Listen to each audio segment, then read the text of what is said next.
everybody who's here. I'm Daphne, I'm the director. I did nothing other than hire really great people who planned this program. So Marcia is the one who got this idea going. She's on our 100th anniversary committee. And if you didn't know, it's our 100th anniversary. The library staff and I are so excited to be celebrating 100 years of service to the Orrville community. We recognize how very fortunate we are to be supported by such a great community. When our 100th committee started planning for this year, it seemed obvious that we needed to include our local businesses and groups who have been here all these years. So before we start, let's begin with a brief prayer. Gracious God, we pause to give thanks for the generations of people who have used their free will to make the world and this community a better place. Give us guidance as we do face the future with future generations. Amen. I'll ask a question just to get you started on thinking about history. Where did you park your car tonight? I walked. People would have walked here 115 years ago, but most people would have driven here on their horse. There were no cars here in 1910, not 15. My grandfather helped sell a few after that. But so a horse your car takes up about 2 or 3 horses from the side in the parking. Our downtown area was developed, obviously, for horses because we have limited car space downtown. So that's one of the interesting things that I thought of to kick us off for the night. all right, so what we're doing tonight, we're going to do a panel for about 30 minutes, which I'm telling you is not enough time for all the great stories that they all have. So occasionally we might have to stop and move on to the next question, but we'll have time afterwards so that all of you can walk around and talk to all of our great groups and businesses that are here, okay? So that's our plan. You guys ready? And we should say thanks to Bob and Jenny and Molly for being here. What is something Orrville used to have that you wish was still here? Good evening. I am honored to be here, and apparently I'm old enough, too. Something that Orrville once had that I wish was still here is passenger trains. You took mine. It's okay. And I share that because, and this is going to kind of go into my funny story, when I was a senior in high school, class of 1965, we got on the train in Orrville and took the train to New York City to go to the World's Fair. I have a few pictures of people that I took when we were on the train. You might recognize Dave Yanto. But now I think about this because we were just 17, 18 years old, and we went to the World's Fair, and I looked up pictures of that today. They just set us loose. We just wandered all over the World's Fair. Clueless, innocent, naive kids from Orrville, Ohio, and we were set loose. But the real story is, for my memory, is that we, of course, had to have roommates to stay in the hotel. And I was very hurt because my 3 best friends, there were 4 to a room, my 3 best friends did not invite me to be a part of the foursome there. So I had other friends, of course, and I was in a room with them. Well, what I found out later was that one of those girls, she had been dating a fellow that was 2 years older than us, and he had graduated, and he was in the Navy. And they were writing letters, and she found out he was going to be docked in New York City the week we were there. And those girls snuck out of the hotel, walked down to the Navy docks in New York City to visit with him. That just shocks me that they just thought they could do that. And to think of that today, I would just be stunned if kids today would do that. But that's why they didn't want me to be with them, because they knew I'd say, no, we're not doing that. And the other piece of that is I don't have any idea where our teacher chaperones were at that time either. They were not paying attention either. So I'm really thrilled that I had that opportunity, but it was that train that took us there and brought us back, and I miss those days. I was going to say passenger trains too, but I don't have what she has. I think, though, we were a hub. Late 1800s, early 1900s. We were the place. Like, we were between Cleveland, Akron, Columbus. So passenger trains, yeah, that would be cool to still have. But my backup one was the Central Ohio Fair. And if we still had the fair, the Wayne County Fair wouldn't be what it is. I know at the time, the Central Ohio Fair was giving the Wayne County Fair a run for their money, and the Wayne County Fair was struggling. And had our fair remained, it was the largest fair in the state of Ohio at the time. And then when the fair organizer passed away, it went with it as well. And if you don't know where the fair was, if you go out to Trucking and Grading and look where all the, I think it's Morgan Trucks parking lots, that's where about the racetrack would have been. It was a quarter-mile horse race track, and there was grandstand and all the things that come with a fair. And people came far and wide for 4 days every October to the Central Ohio Fair. So it'd be cool if we still had that. Molly, what time period, what dates? It was late 1800s, I think 1912 he died. That's not 100%. If somebody knows better than that, please say so. But yeah, once Joe Snavely passed away, then the fair went by the wayside, so. Thank you, and once again, thanks for letting me talk a little bit tonight. I'll try not to talk too much. A couple of things that I would like to see again. Not so many horses as we had, but we had a horse racetrack, and Molly just mentioned that. This community was full of horses. This was a big horse trading center, which brought my great-great-grandfather up here from Millersburg in 1850. In 1860, he was actually selling horses from Orrville, shipped by rail to the Federal Army in the Civil War, and he continued to sell those horses right up until his son, Emil Snyder, my great-grandfather, moved to Orrville with his family in 1910.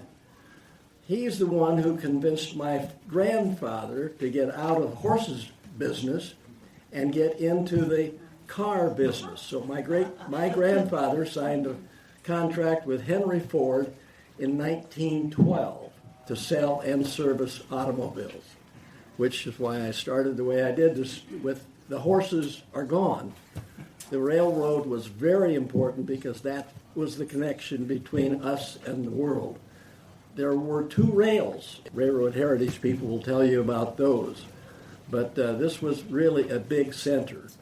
The other thing that I think that we don't have like we did have are volunteers. This community was built on volunteerism. It's one of the things we have problems now getting people to volunteer. But the string of names, Shantz Oregon is one, the Smith Dairy is another. Most of the major industry in Orrville had representatives here who volunteered. That's how we got a hospital, that's how we got the park, how we got the pool. All those things have been done with volunteers. And so that's something that we need more of, and more young people who would do that. I don't see a lot of young people here tonight. Missing from our crowd tonight is a good friend who's a big volunteer, and that's Bob Hershey. Bob Hershey is Orrville. He's representing us right now in Florida as he plays golf. Now, Bob Hershey is only 10 years older than I am, so I'm starting to feel a little bit older as time wears on. We give Bob that kind of recognition as being the oldest citizen, but Bob Stoller and I are the same age, so. There's another Bob in this community, and the picture's down here, Bob Knight. Unfortunately, he's no longer around, but very much of a contributor to this community and this library. All right, let's try for another question. It's kind of similar, except what is in Orrville now that you would have liked to have had here long ago? Why don't you go first this time? I don't have my answer yet. Oh. I was thinking about it. I had to think a while about this, and what I came up with was sidewalks. That's a good one. We have spectacular sidewalk system in our community, thanks to the City Hall and the folks at City Hall, and in particular Becky Jewell at that time, who was Safety Service Director. And what that means to us is a healthy habit. More people are out walking because of those sidewalks. I live on Crown Hill Road, and every day I see people walking. And I know at the time, that was one of the big questions, was you don't need to put sidewalks on Crown Hill Road, but who's going to want to walk to anything out there? Well, look how that section of town has developed since then. And people walk to the YMCA. So I really appreciate that additional part of good health habits that those sidewalks brought to us that we didn't have when I was growing up. Though we had them, I think our schools have made a vast improvement. Like, we're so fortunate to have brand new buildings, relatively brand new buildings, a campus. The campus setting, neighborhood bus stops. We're just fortunate. Although they started planning for our schools in the 1830s, there were a couple citizens that were meeting consistently, trying to get a school board going, trying to get our schools. And if you look at the history, we've always had a good school system, but I just think it has grown, and we just have opportunities with what we've got versus what they had then. There were still kids that weren't always going to school because they couldn't get there. When you had one building over here across the street, if you didn't have a way there, it still wasn't happening. So I think we're fortunate that everyone can get to school and we have all of the things that we have. I enjoy the summer concert series. I'd like to see that improve, that's something we didn't have when I was a kid.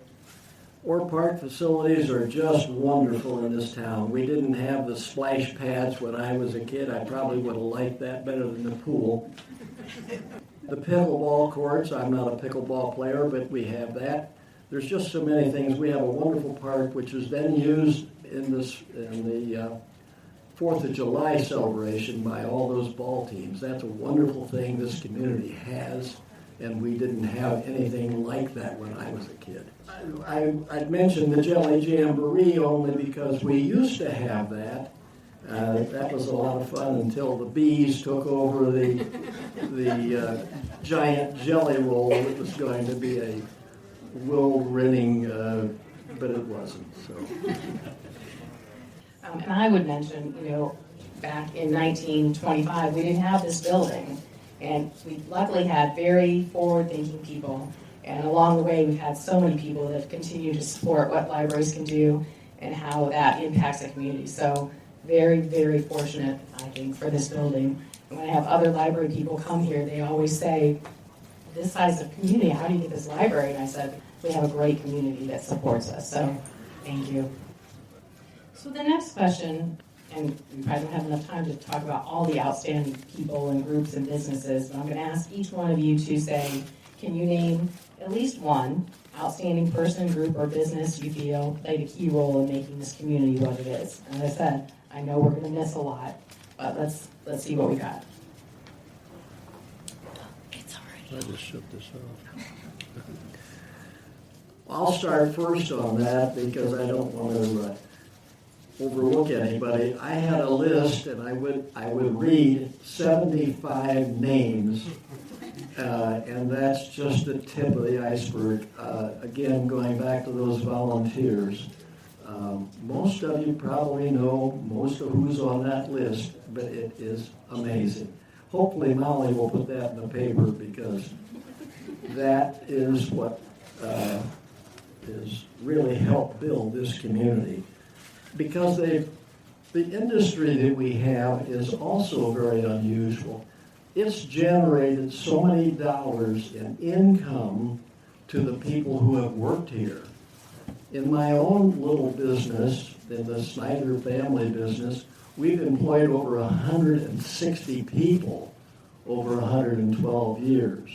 When you think about all the taxes that we collected, that we paid into the government for the Social Security, the withholding, the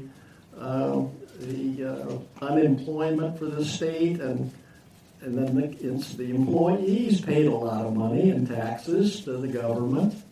All those taxes and the sales tax. We, in the automobile business, we figure we've sold about 25,000 cars in 112 years.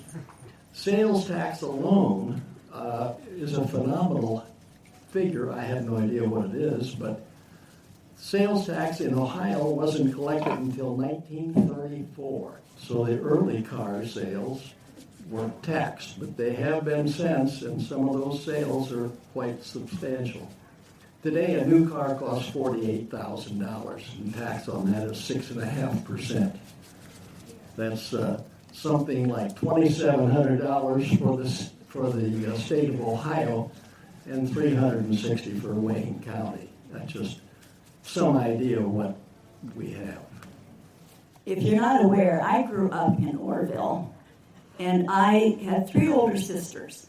So I was always all eyes and all ears and paying attention to what was going on. So for me to come up with the name of an individual, I really had so many names. So here's what I did, and I'm just going to read these names, and I think you'll get the gist of what the influence was to me, and one of the many reasons I learned to love Orrville. Here's my first, just a list of names. There's 3 different lists. Johnson, Lehman, Amstutz, Imhoff, Hurst, Williams, Yoder, Demlow, Smucker, Jones, Brown, Curie, Shantz. My second list, D'Alessandro, Bradford, Codiano, Linsalata, Catrone, Mastrine, Pomnio, Valenca, Yanto, Contini. And the third list, Walker, Barnett, Hartnett, McDonald, Howard, Denson, Tuggle, Norman, Winters, Robinson, Shell, Settles, Harper, Williams. Do you see what I collected there? Those are the people of this community that influenced me. And I was just brought up accepting. There was no reason to ever question anything about anybody. Just that open-hearted community that we had for everybody that we welcomed here. And every one of those groups has a story, fascinating stories about how they arrived here. So I praise and am so grateful for that part of my upbringing. I'm going to go pioneers. Without the Taggarts, the Orrs, the Galeys, C's, we wouldn't be here at all. In 1814, when James Taggart came to town to collect the property that he was owed for being a Revolutionary War veteran, he picked the south end of town and built a house. Well, I'm sorry, he didn't build a house. Let me rewind. And fitting today, they were all Irish immigrants who came to America and fought for America. So he was awarded this property. He felt like he was too old to come here, so Robert and Samuel, his sons, came and settled here.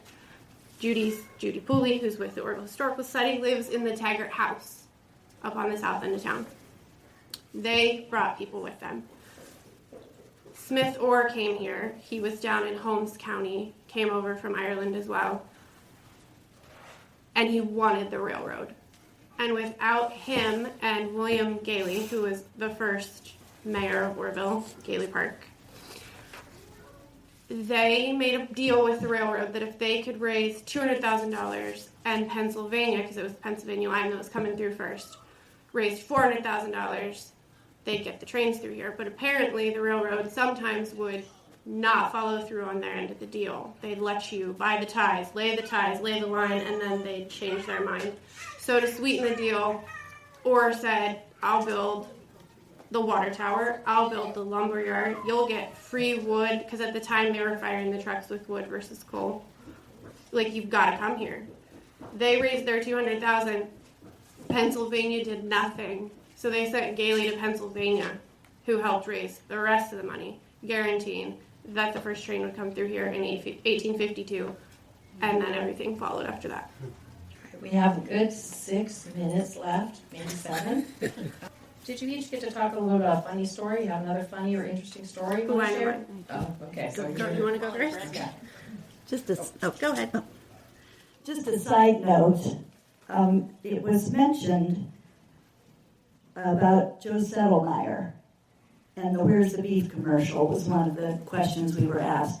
How many of you remember when we filmed the Where's the Beef commercial here? Well, just as an aside, I grew up at 1217 West Market Street. And prior to the time that our parents owned that, my sister Lynn is here as well, that house was apartments at one point.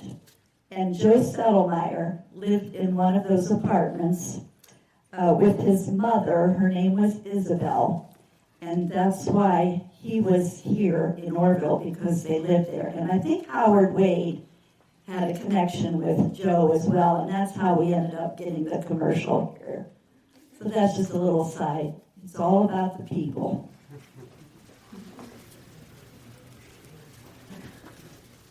All the people. Another thing that's very strong in this community are the 22 churches that this community had 2 years ago. I don't know how many are today.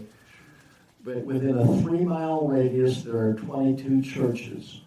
That's been the strength and backbone of the workers in this community, the trust in this community, and the honesty and integrity of this community. And that's the backbone. We don't want to lose it. I didn't say thank you on my first round, so I appreciate getting to come, and I was honored that I get to sit with you guys. Like that's kind of cool. My story isn't really funny. It's interesting, though, as I'm digging through a lot of the school history, helping with the reunion that's this summer. Sorry, my husband's going, put the mic up at your face. Sorry. Came across a story, and there was a kid who robbed the train and put the money in the bell tower of the Walnut Street School, and for 2 years he would climb the exterior ladder, get into the attic by the bell tower, take the money, and go do whatever. He enrolled at Ohio State University, paid for everything down there for him and his friends, did all the things. No one was questioning where this child got this money. And he was even questioned by the police. They knew it was an inside job, and he was like a bag checker over at the depot. They knew that someone, no, he didn't do it. He had no idea where the $7,000 in 1912, which was a lot of money. He was independently wealthy. He went to Cuba on vacation. How many 17-year-olds are going to Cuba in 1912, paying for all the things? And then eventually, after he spent the last $1, and he spent a ton of money in town too, so people, they were tracking him, and at like 2 a.m. he was climbing up the bell tower over here, getting his money and going about his business. And finally, after he spent all of it, he admitted it, and he did go to prison. But I just felt like that was like really interesting that he got away with that for like 2.5 years. So. That's fair. So we did make it in 30 minutes with the questions we have. But I do want to say thank you again, in case I don't get to say that, to everyone that's here. I mean, look around at all the people that came and set up tables, people who spent their, you could be doing something else tonight, but they came here to support this and to talk about Orrville and our history, so thank you very much for that. Does anybody have any questions, or we might have time for a few short other stories? Molly, is there a name for that young man? Yes. His name was William Arnold, and I know there's a William Arnold in town now. It's not him, and I don't think they're related, but his name was William Arnold. I want to thank the library for making this happen. This is really wonderful for all of us to be celebrating your 100th anniversary. Wow.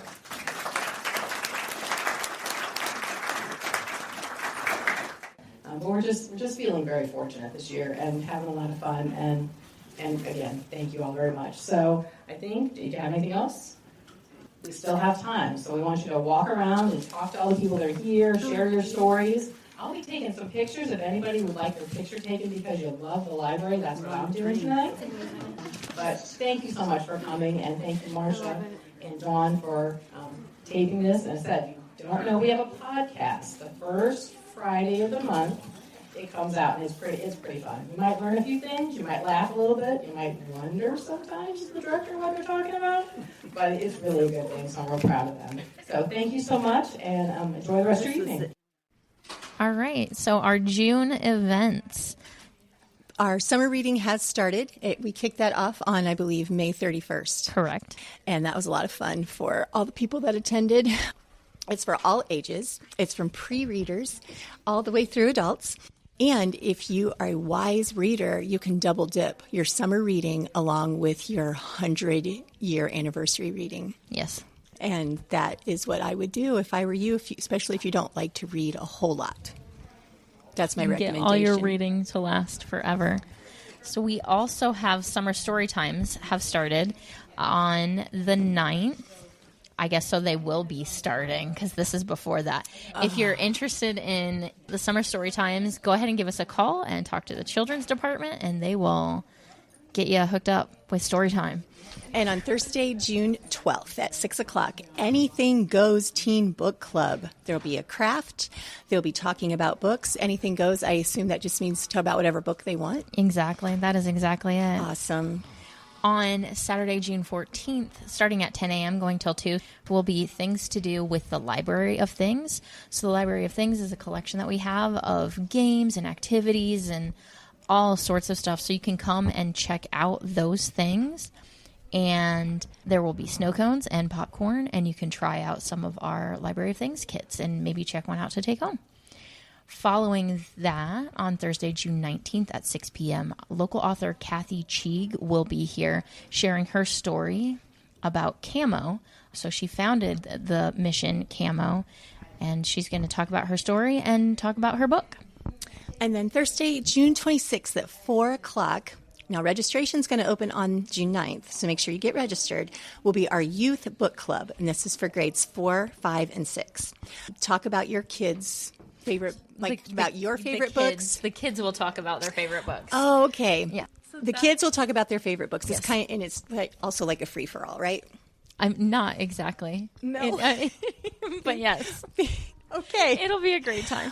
Yes, summer is here, and we're very excited. Thank you.